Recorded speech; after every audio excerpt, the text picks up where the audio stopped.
All right, well here we are. I'm out of sprues. Now what do? I went through all the sprues, cleaned them all off, got everything I needed. And this is what I had left over. These were spare parts I guess they gave you. Like I said, I think these two were them two valve handles that I was missing on the gun carriers, and where I had to take and use one of them in replace of it. But I think they had it marked wrong. You would have to go back and watch my other videos. But I think these two are the ones that I needed, and they had it marked wrong. The one thing that's got me stumped is these two railings. Okay, I thought, uh-oh, I must have missed something. This is a number H30, okay? And since there was two sprues of H, you had two railings, one on each. So like I said, it was H30. So I thought, well, I better go back and look and see if I missed something. So I went through the whole book of directions, searched 2 or 3 times. I could not find an H30. There's nowhere in the directions that there's a call out for an H30. Now the thing about these railings are, this is the type of railing that was used on the train cars and a couple spots on the larger bridge. On that rear platform, it's a different type of railing. It has another bar inside of here. So it's a completely different type of railing on that back section.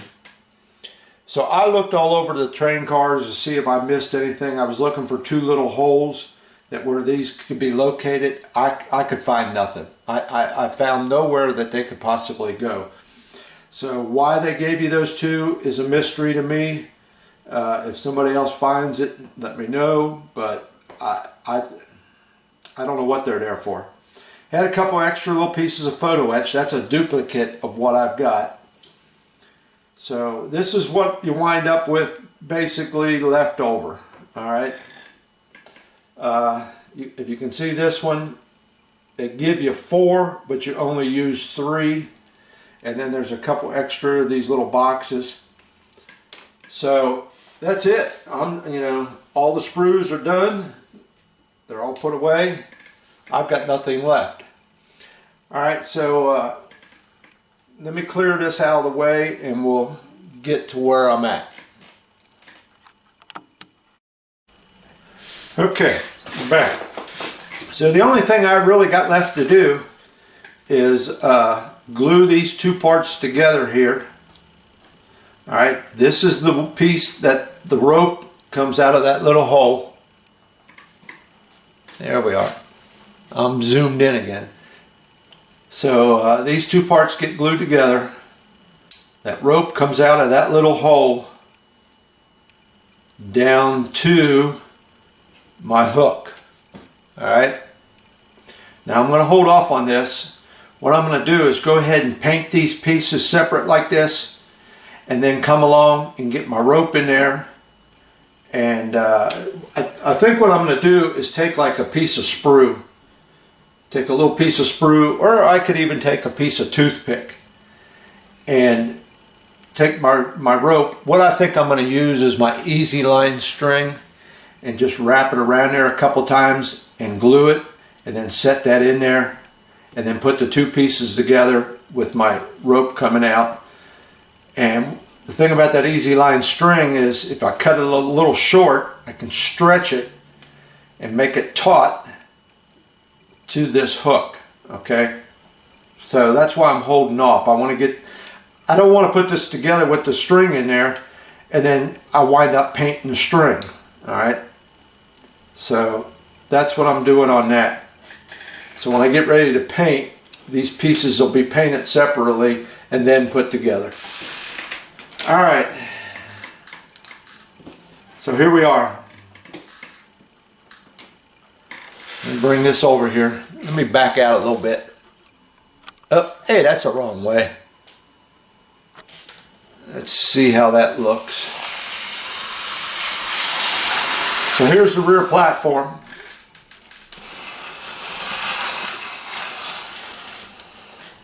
I think I might need to back out a little bit more. There we go. Alright, as you can see from where I left off last week, I've added all this rear support here. Alright, I've got all this on there. All the pieces for it. The platform. There's two little platforms on here. Right there. I gotta make sure I'm in view. Trying to look. That screen is so small for me. Try and see it. But there's two little platforms right here. Got them on there. They got photo etch on it. And then this is the top part here where these two pieces go. Once I get them assembled, they go on, let me see here. Something like this, I think it is.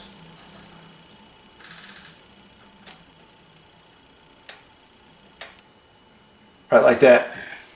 And then that rope will come down and that hook will hook on right there. So that's all I've got to do to finish this up. So this wasn't as much a challenge as I thought it would be. It went together pretty good. One thing for sure, you have to be very careful that you got these 4 posts in the correct orientation. There's like a wheel inside of here, up here and down here, that this part of this girder fits over. Okay, so you have to make sure you got these turned in the correct direction. All right, and you'll know that you got them right because, let me see, I got to get it down here where you can see it.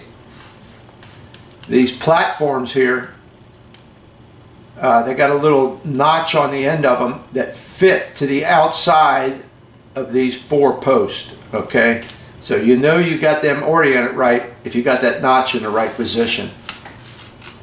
All right, and you want to try and get them as straight as you can. You know, I've noticed some of the guys that built this, they're kind of crooked in the back, so you want to make sure you get them as straight as you can. There is a little flex down here because, like I said, from about here down there's nothing supporting this. All right, and I got to go back through my original photos of this gun. There's 2 holes back here where it looks like something could attach to it right there. Now that might be when they bring up them train cars, they might attach it to them train cars to hold it steady. But I'm going to have to go back through my plans and see. You cannot run nothing through them 2 holes because this platform is supposed to go up and down. So you can't put nothing between them. I think that might be what it is. They run a chain or something, you know, to hold everything together when they're loading those shells and powder bags. But that's it. You know, I got all the railing on. Like I said, you can see the difference in the railing up here on the top. It shows up better back here in the back. This is like a double rail system up here. So the 2 extra pieces I had, it doesn't fit up here on the platform. It has to be on something lower down. So now what's next? Painting it. Alright, I got this to paint and this to paint. Alright, and the reason I'm holding off and I don't have the 2 glued together is because if I was to glue that cabin on there, now how am I supposed to paint up inside of here, you know? I don't even know if I'm in view. Hold on, I got to grab a hold of this somehow. If I put that cabin in here, I would have trouble trying to get paint up in here. So that's why I'm doing this in 2 separate sections. All right. Now I think what I'll do is I'll do the bottom first, get it all primered, and then come along and paint it, and then I can set it down after it dries, and then I'll go to this and get this done, and then I'll come back and finish up this.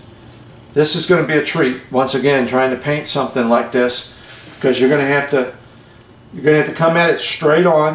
You're going to have to come at it from this angle, from this angle, from this angle, you know, and you got to keep manipulating it, turning it around. And that's why I'm going to do the bottom first, so I got some place to grab a hold of. All right, because this is going to be fun trying to get this all covered. There's so many ins and outs and ups and downs back here on the back. It's going to be a treat, but I'll get it covered. I might do this downstairs here. I don't know yet. It'd be easier up in the garage again because I have more room to flip it and turn it and do what I got to do than trying to do that inside that spray booth. So I've had it over there. I dry fit it a couple more times, make sure all these were coming out correctly down there by the railroad cars. And let me see which one it is. This one here. Remember, I think it was the last video or the video before where I said this angle here was incorrect. This angle should have been on this side, but because they didn't make a right and left piece, it came out wrong. So I did go ahead and sand on that a little bit and put a little bit of an angle on there because it was just about resting on the main bridge. So I did go ahead and shave it down and then sand it down and put a little angle on there. So now it clears that main bridge. So you might have to watch for that. Okay, so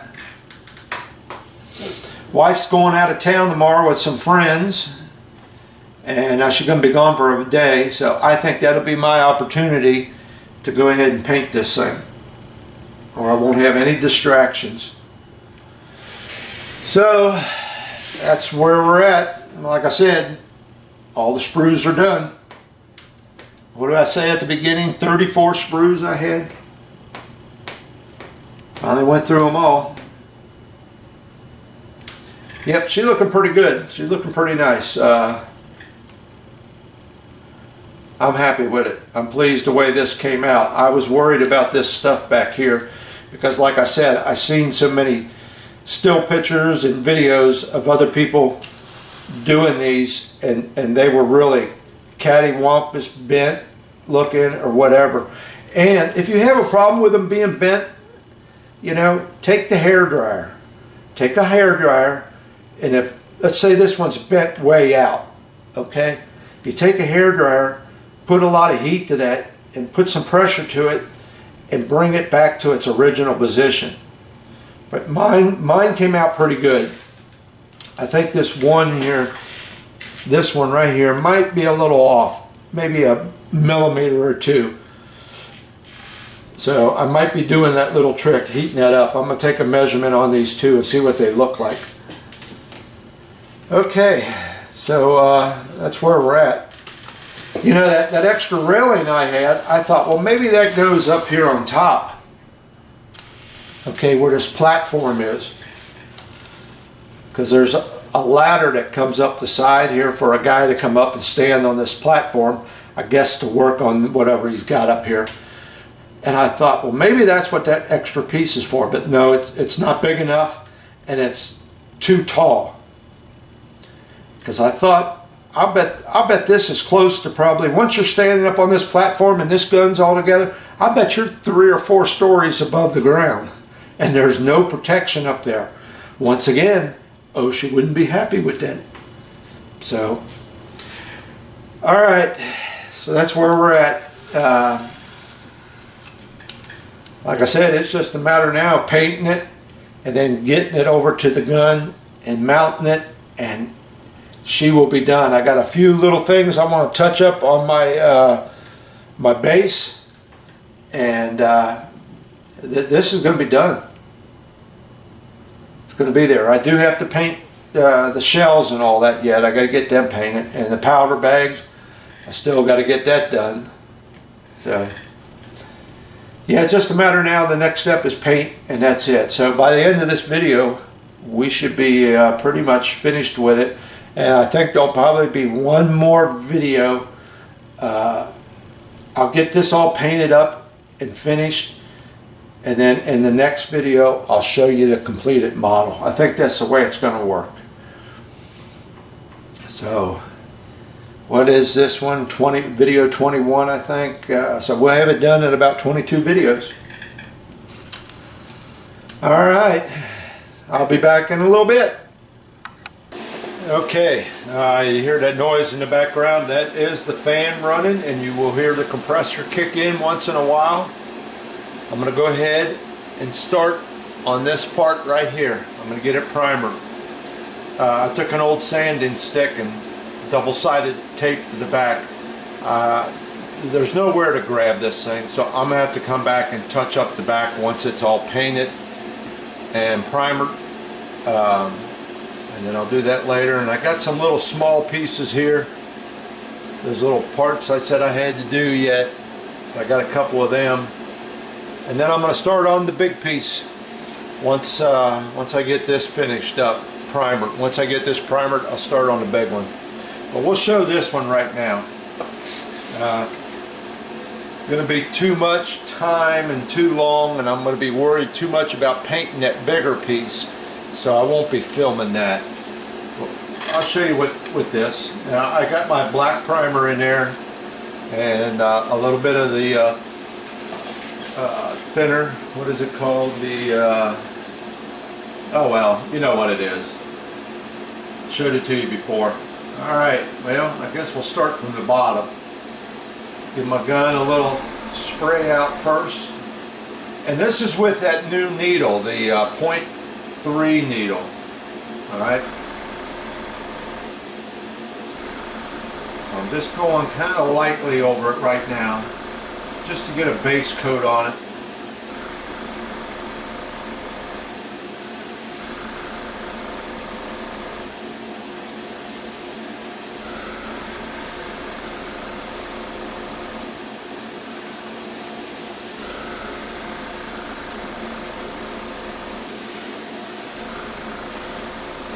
And once again, you gotta hit it from every angle. So you make sure you get all the little corners filled in and everything. Now we'll turn it this way, and as soon as I get this bottom done, I gotta get me a glove out. I do not want a black hand when I'm all done with this.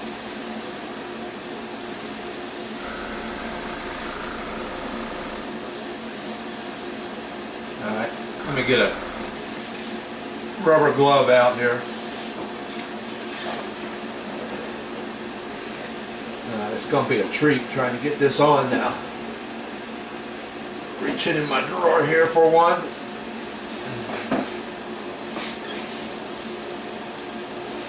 Alright, I think I could set this down for a second.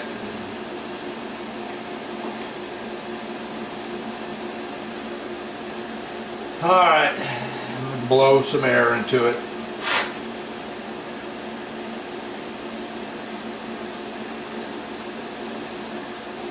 It's about the only time I ever wear these things, and I can't even remember to put them on when I'm doing this.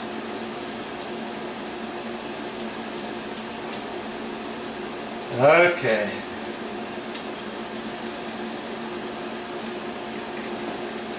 Here we go.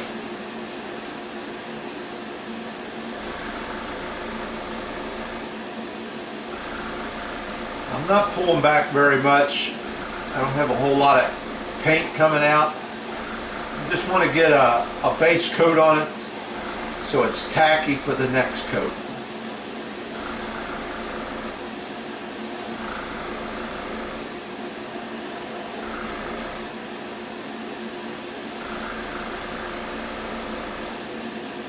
Trying to get as much of it.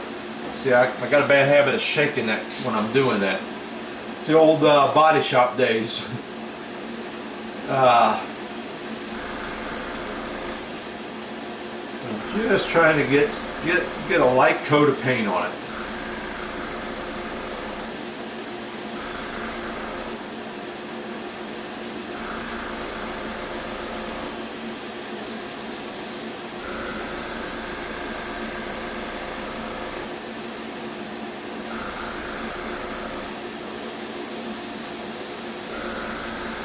Or I should say primer. I'm primering right now.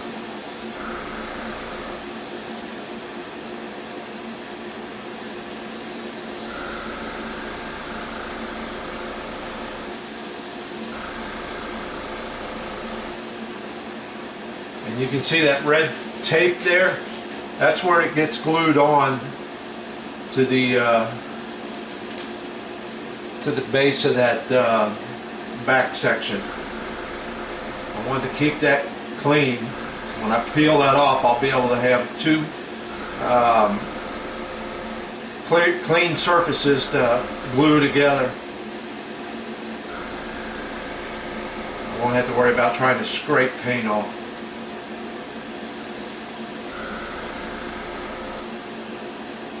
Alright, let me look around. Got to come at it from this angle. See some there.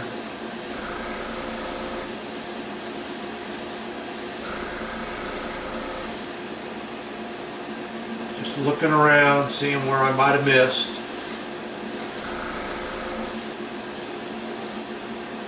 Got to spray them railings from a different direction so I make sure I get them all covered.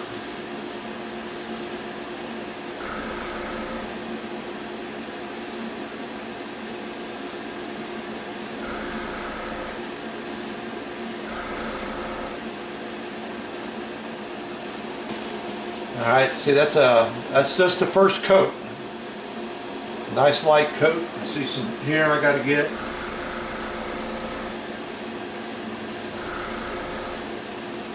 Down in there.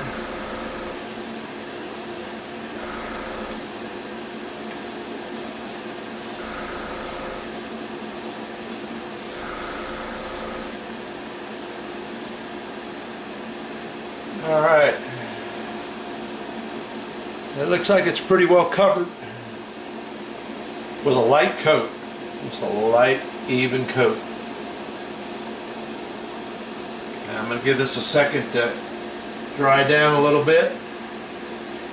While we're waiting, get me a little drink.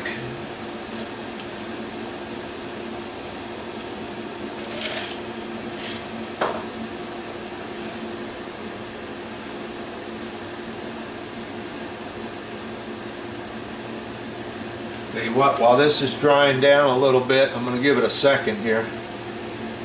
I'm going to hit a couple of these little small parts.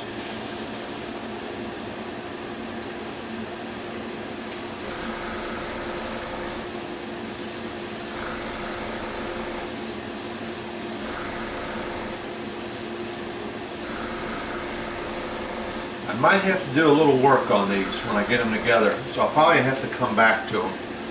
Because there's two halves that go together, and I think I'm going to have a seam line on the back of them. I might be doing these again.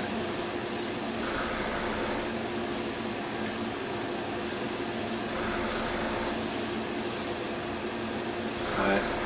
Now these here, I'm just getting them coated in one pass here. This is so small it don't matter.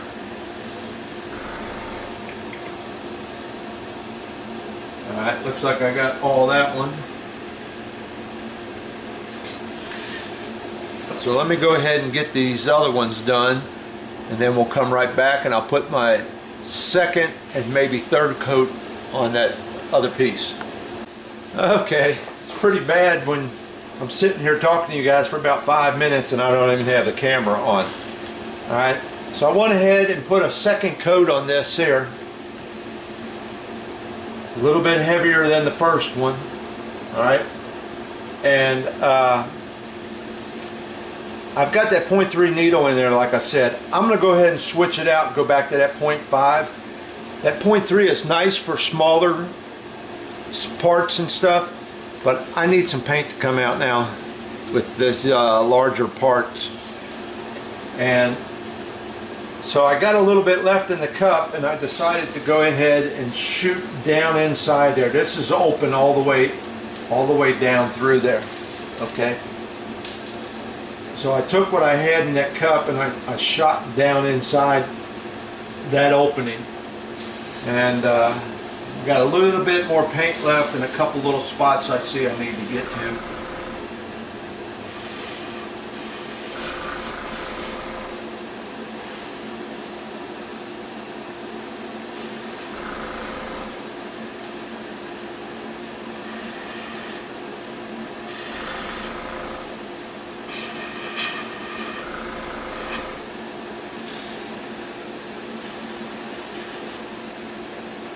Shooting it in there, letting it go back in there and do its thing. The only problem is I got girders in here, you know, like these lines, and I can't get them from this direction. But I can't really see it. I got the first couple ones, but I can't see the ones in the back there. I think it looks all right.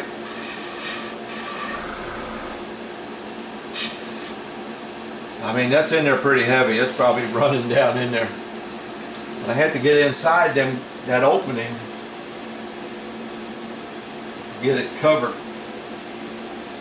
If I look way back in there, I can still see this color, but there's not much you can do about it. You got no way to get in there. All right, so I'm going to set this down, and I'm going to swap out that needle. I'm going to go back to that 0.5 because I want to lay on some paint here in a minute. All right, so we'll be back.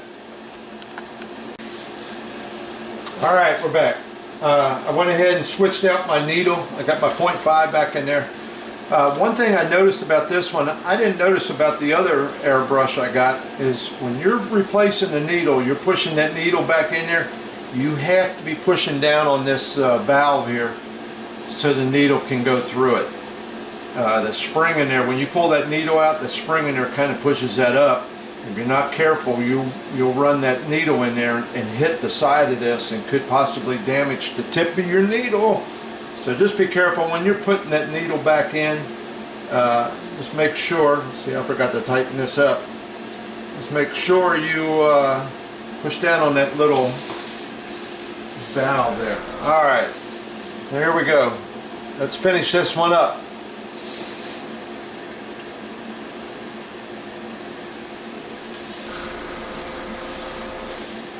Now I got a good flow of paint coming out there.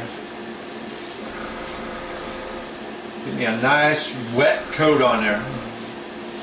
I know a lot of guys are saying, hey, you're putting your paint on too wet. I've explained that before. Wetter the better. Gives that paint a little time to dry. It takes a little time for it to dry a little longer. And when it does, it flows out better.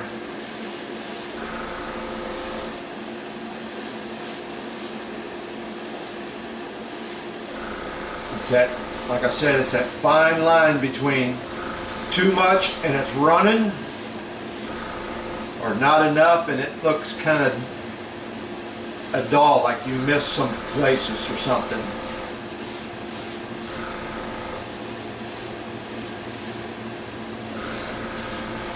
But them first two coats made sure I got in all them little crevices.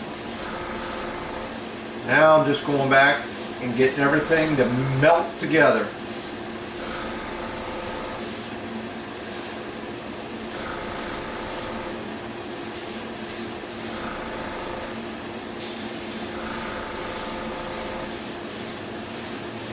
I think this is about it. I've got this pretty well covered. See, I can see a little dry spot down there in that corner.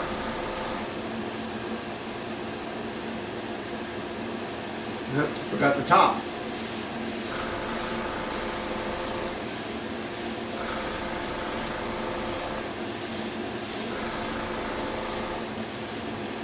Okay, so that's it for that. going to set this over here very carefully so it don't fall over and drag over my other piece.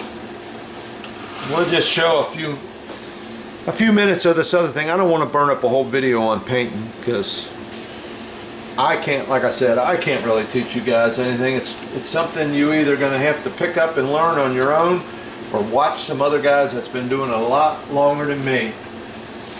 Alright, so I'm going to do the bottom first. It seems to be easier to hold on to like this. See, with that 0.5 needle, I'm getting a bigger spray pattern, much bigger.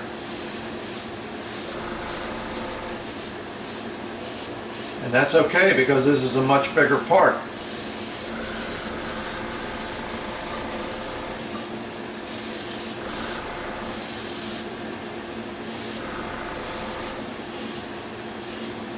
Just got to be careful. You don't want to pull back too far on that trigger and really soak it down. Just trying to get a fine coat on there right now.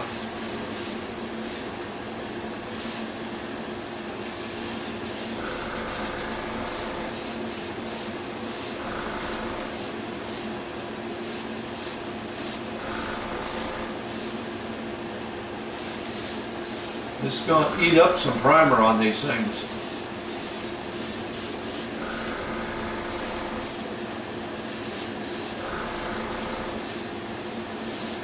Nice thing is I can shoot from far away and get this hit pretty good.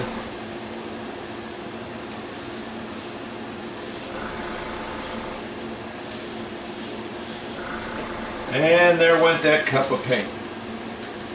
Alright, so you get the idea of what I'm doing. So instead of boring you to death with all this, I'm going to go ahead and shut down the camera and get this finished up. It's going to take a little while. Alright, we'll be back later.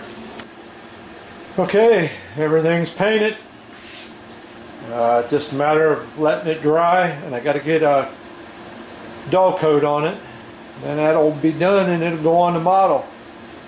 Still got the air booth running. A lot of this I was having trouble trying to get in there, so I was painting it away pretty much. So what I'm trying to say is I'm trying to suck some of this smell out of this room. That was a pretty large piece, and the way I had to keep turning it, I couldn't do it inside of that booth. So that's about it. Yeah, I'm going to give this a day to dry, set up real good. Then I'll hit it with a coat of dull coat. And then I'll get that top two pieces on with my little hooks and rope, and then it goes on to the model. And I think that's going to be about it. It's going to be real close. Alright, that's it for this section. Okay, if there's anything I can tell you guys about painting, it's from what I just experienced in this model. I told you guys before that I'm pretty new to this airbrush stuff.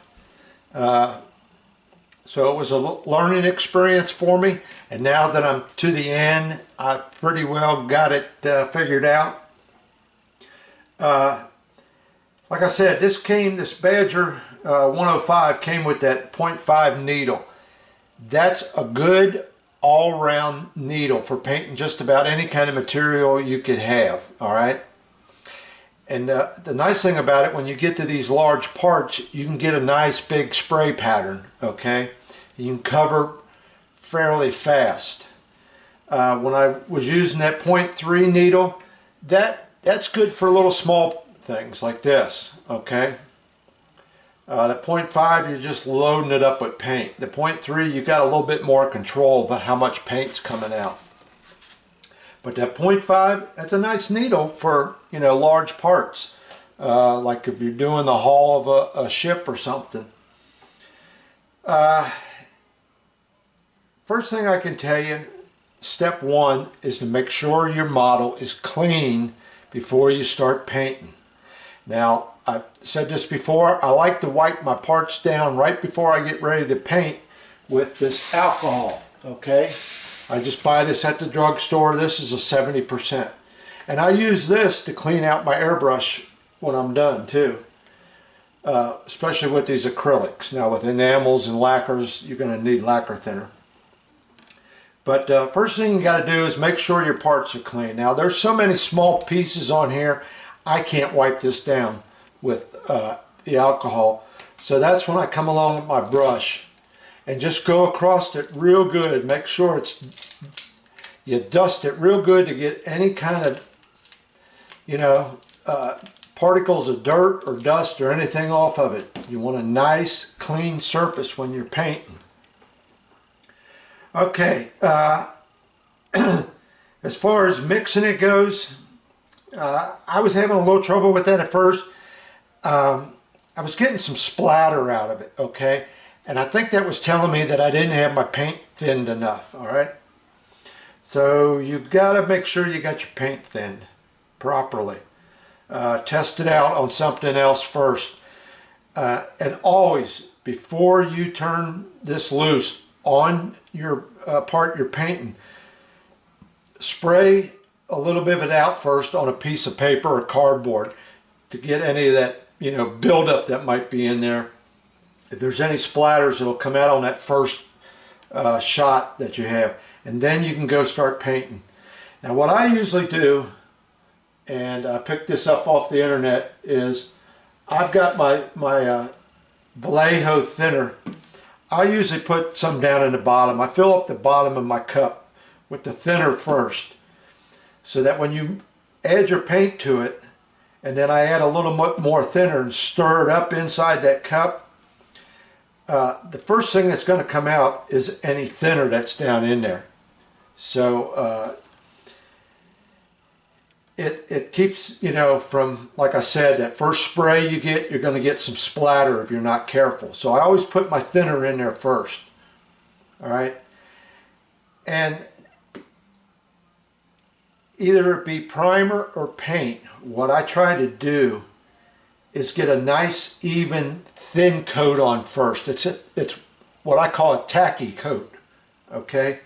You don't want to flood it. You just want to get a nice, even though it looked pretty wet when I was doing it, it was still a thin coat because you could see through it, okay? And let that set. Let that set for a few minutes, you know, 5-10 minutes, and dry up and be kind of tacky. Then come along with a second coat, a little bit heavier. And then let that dry a little bit, then your third and final coat. I just, you know, I don't flood it real bad, but I do get a pretty good flow of paint out of there to make sure it gets covered real good. I might put about 4 coats on it, you know.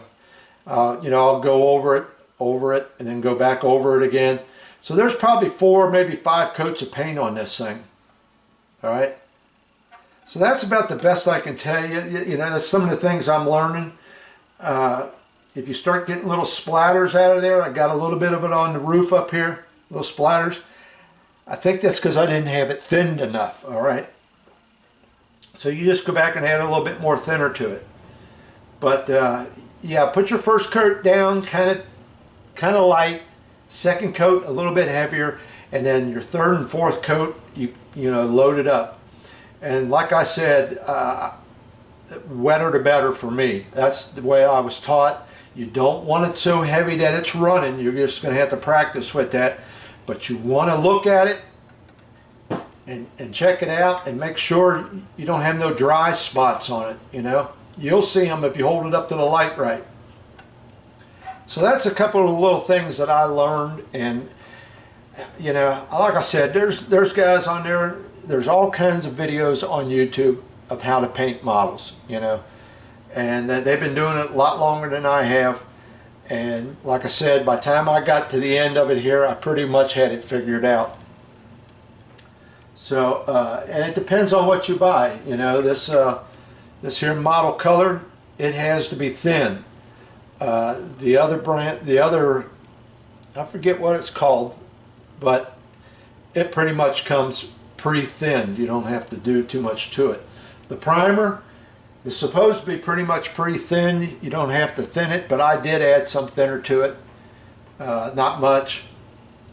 But you're just going to have to experiment with it. You're going to have to do like I did, you know, practice. I went ahead and got the back touched up. You can see a couple little speckles in there, but I'm still learning. I'm still figuring this out. So it just, practice makes perfect. That's all I can tell you, you know. It's what you got to do. I think it looks good. It turned out nice. One of the things that helped me out on painting this larger part here was I already had this part painted. All right. This part here I had pre-assembled and had it all primered and painted and glued on there, and it had been on there for a couple of days.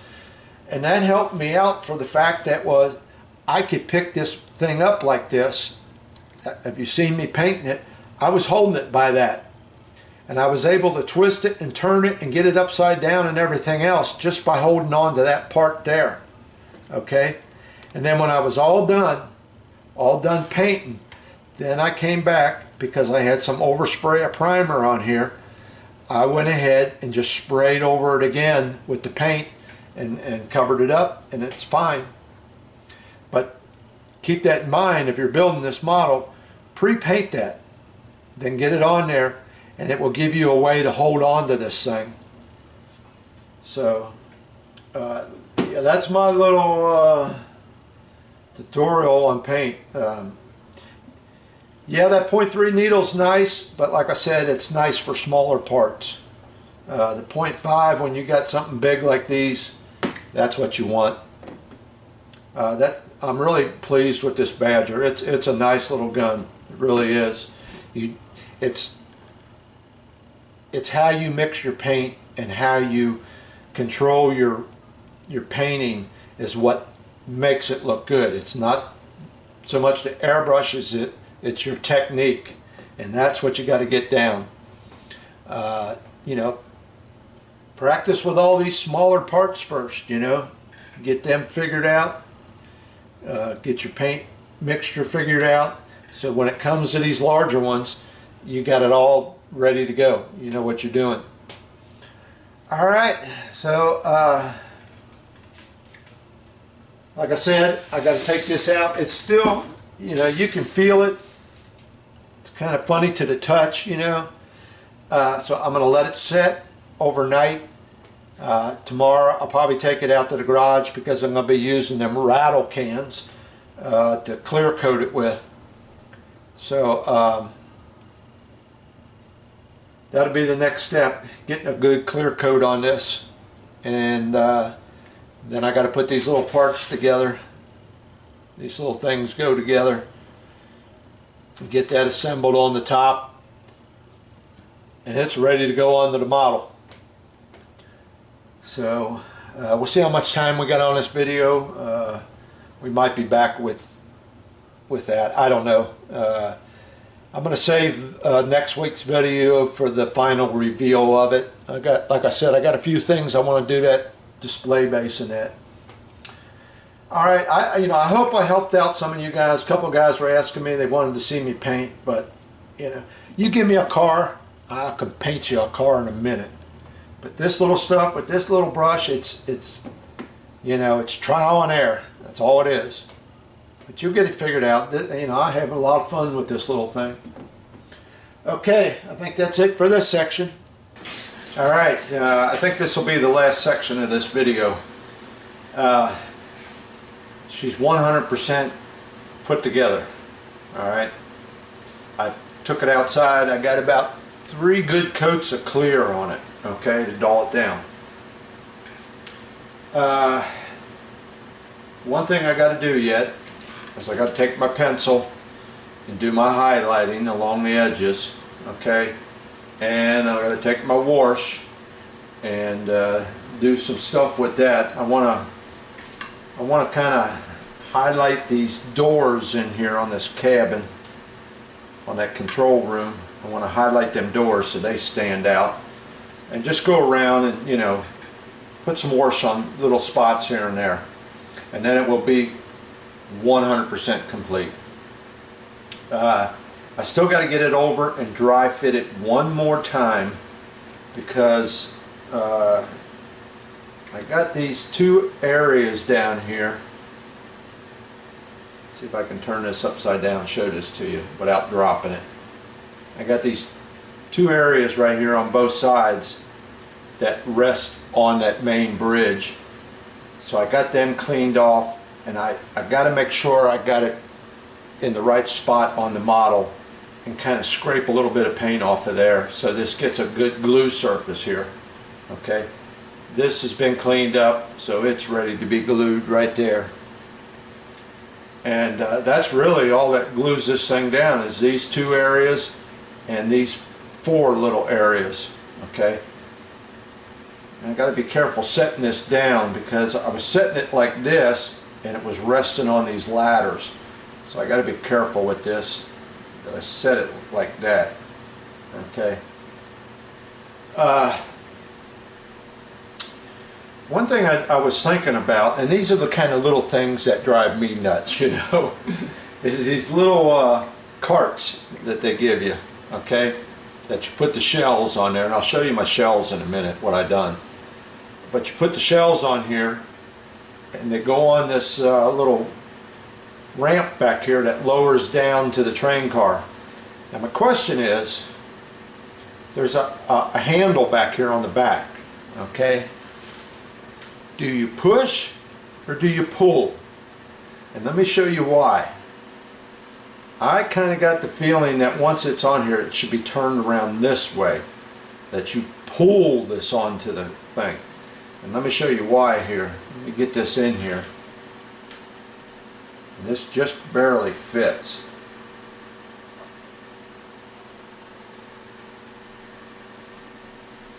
Okay. That is, I can't get my pointer out. That is right to the edge of where this platform is. You can't go up any farther or it would hit on the platform as it went down. But if you look at this, where the handle is, it's sticking out over the edge.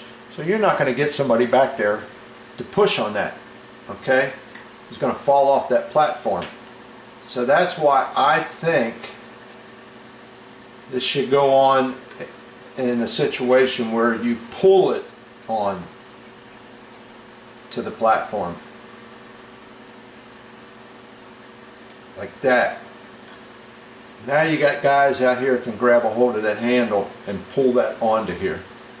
So I think that's the way I'm gonna display it. I don't know if I'll put one back here or not. I might. It might look kind of nice. I think I just might do that. But the other one, I think, will be up here like this. Okay? So I think them handles should be on this end so that you can pull it onto the platform instead of pushing it. And my shells. Here's my shells. Everything's been clear coated, so these are all done. I just had to touch up the bottom here where I had to have, you know, something to hold these. I had my little double-sided tape on there. So I just got done touching that up. And all that is primer. It's just the primer. I painted a red stripe, alright? I notice a lot of guys that build this model will paint a yellow stripe. And I think what those colors are for, I think there's different colors, is to designate what type of shell you have. A high explosive shell or a penetrating shell that penetrates the earth and then explodes. I think that it was a color code for them to know which shell was which. Now there's pictures of one of these in a museum that doesn't have any stripe on it at all. But since that raised area was there, I went with red. Now why did I go with red? Because if you look at this model when it's all finished, it's a dull color, okay? And if you put yellow up here, your first thing your eye is going to go to is that bright yellow. So I stayed away from that and went with this red, okay? So let's see, the shell would go on here like this. And that's really basically about the only color you got on this model. other than the bags. I'll get to that in a second. So I went with a red color. It's more a darker color. It's a more subtle color, and your eye isn't really drawn to that bright yellow when you look at the model. So that's why I went with red. Could have just left it alone, left it the color green that it is, but I decided to go with that red. It sets that shell off a little bit. So that's the reasoning behind that. And they give you 4 of them. I got 4 shells laying over here. So what I did is I did all 4 of them, and then I went through and picked out the best 2, because you're only putting 2 on the model. 1 on each one of these carts. Okay, there's the other cart. Now whether I'm going to glue these down or not, I don't know yet. They seem to be holding, you can see it's at an angle, and they're holding. Those wheels do not turn, so they're holding in the position. You know, if somebody would come along and bump the model, it would knock them over, but it ain't going to hurt nothing. So I don't think I'm going to glue those down. I'm just going to set them on there. And especially the one when it's up in here, it's in there nice and tight. So, yeah, I think that's the way I'm going to go with it, like that. Okay, another thing I was looking at in the directions here, okay, they show down here on the bottom the elevation of the gun, and it says 58 degrees. 58 degrees. All right, now let me get my paperwork here. Now, I've got 2 papers here from off the internet about this gun. Okay, and this one here is off of Wikipedia. Here's that shell I was talking about. Look how tall that thing is. They show here elevation. Right there, elevation. Maximum 48 degrees. 48 degrees. Directions say 58. Now here's another one. This is off of that Military History Society. Right here. Elevation.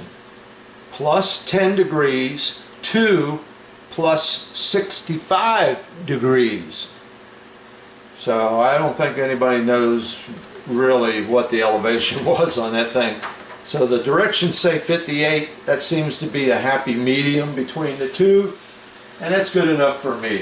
You know what it really is, I don't know, and I don't think anybody else knows. So you know, once again, in my research I found some discrepancies. So all right, oh yeah, the bags. Now the bags are going to go, I think I can unmask this. Give me a second here to take this tape off of here, and I'll show you what I got. Alright, we're back. So here's my my bag and that brass container that the bags fit in that they shove inside the gun. Now, color call out on their directions is khaki.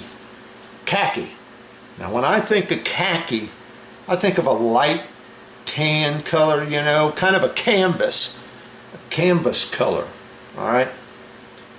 Well, the original color, I just got done repainting this because I wasn't happy with what they use as a color call out.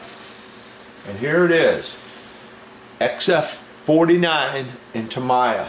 And it says khaki. You can see from that lid, that is not a canvas color. Okay? And once it's sprayed on there, once again, it's got a lot of green in it. I wasn't happy with that. I didn't like that color. So I went through my stash of little paints, and I don't have a lot, but I found this testers I had, and it's really hard to read their colors on here. Sand beige, I think that says. Let me get my glass, my things here. Hold on. Yeah, it's called Sand Beige. So that was the closest I could get, and I think it's pretty close to a khaki color, okay? Kind of a canvas color, I would say. Now I know a lot of people are thinking, well, they should be white. Well, that's because you've been watching too many movies on the battleships where the powder bags are white. Well, I guess the Germans had a different idea, and they were using probably canvas color bags, you know. And this is an enamel, so it's still kind of wet, kind of dry. I got to put a dull coat on this yet, and it might bring it down a little bit more. Now, for this here thing, calls for brass. I went through the Tamiya color chart. They don't make a brass. Alright. Now, Model Master does, and I got a local hobby store here. I'm going to go over and see if they got brass. What that is gold. And gold is pretty close to a brass looking color. So that's why that's looking like that. If I can get a brass over at the hobby store, I'll reshoot that. Otherwise, I'm going to have to live with that. Okay. And the only thing about this gold, why they got to put little bitty metal flake in it, I don't know. But I think once this gets, you know, if I have to settle on this color and that's it, and I spray it with my dull coat, it'll bring that down. It won't be so shiny. So I got to let this set up and dry real good. And I'm going to run over to the hobby store, see if they got that brass in Model Master's colors. If not, this is what it's going to be. Alright, and that bag, I can't put this down on there right now. This goes up in this area up here. Okay. But I wasn't happy with that call out they had for khaki. You know, I don't have the opportunity around here, and I don't think a lot of guys do. A lot of hobby stores, they usually carry a good supply of Tamiya colors and Model Master and testers. I didn't order in Vallejo or Mr. Hobby because you can't get them around here. I would have to order these colors. But like I said, you can get it a good Tamiya color over there. Let me see, khaki. See, even Model Master doesn't put out a khaki. So I wasn't happy with that color call out. So I made my own call on that. I wanted, like I said, more of a canvas color. Alright, so like I said, the next thing to do is my highlighting. Get it over there, test fit it again, make sure it fits perfectly where I'm scraping off some paint, and get it glued on there, and that will be it. I got, like I said, a few little things I want to do to that base, and I'll show you what it is. Where's it at? Here it is. I got this stuff here. I'm going to try this out. I showed this in the beginning. Some of these little tufts of grass that I'm going to put around the edge. I'm not going to fill it up with a whole bunch of this stuff, but here and there, little sporadic tufts of grass. There's two different shades of it, and we'll see what it looks like, you know. So that's what I got to do to that. So once again, the next video will be it. I gotta dismantle that whole thing again. I am not happy with the fact, and I'll show you why. Let me put you on pause, get the camera turned around. Okay, so why do I have to dismantle the whole thing? And it's nothing to take this off and everything.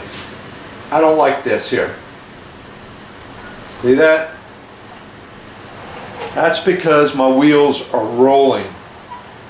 Okay? And you say, well, what's the big deal with that? Well, if I ever go to take this upstairs, it's going to take two of us. And you got one person on one end, one person on the other end, and if one person tips this thing the wrong way, she's going to start taking off. Alright? It is kind of cool that it does that, but I'm not real happy with it rolling. I really ain't. And what I thought about doing was taking each railroad car, there's 8 of them, and just taking 2 wheels, the 2 in the front on each one, and cementing them in there. Putting some cement down inside there and keep this thing from moving. It really doesn't need to move, you know. But you know, that is kind of cool, you know. So I'm really, I tell you what, I'm going to ask you guys, should I roll it or leave it stationary, you know? I'm really worried about moving it. I mean, there's probably something I could come up with that when it goes to move, maybe I could put something on the back or the front to keep it so it can't go. Piece of styrofoam, tape it down. I think that's what I could do. Get me a chunk of styrofoam, tape it down somehow so it can't move, you know. I don't know. I'm really, because I remember saying in the very beginning of this build that I wasn't happy with the fact that it could roll. Alright? But I think that is kind of cool that it moves and the barrel moves, you know. So, I don't know, we might just leave it go.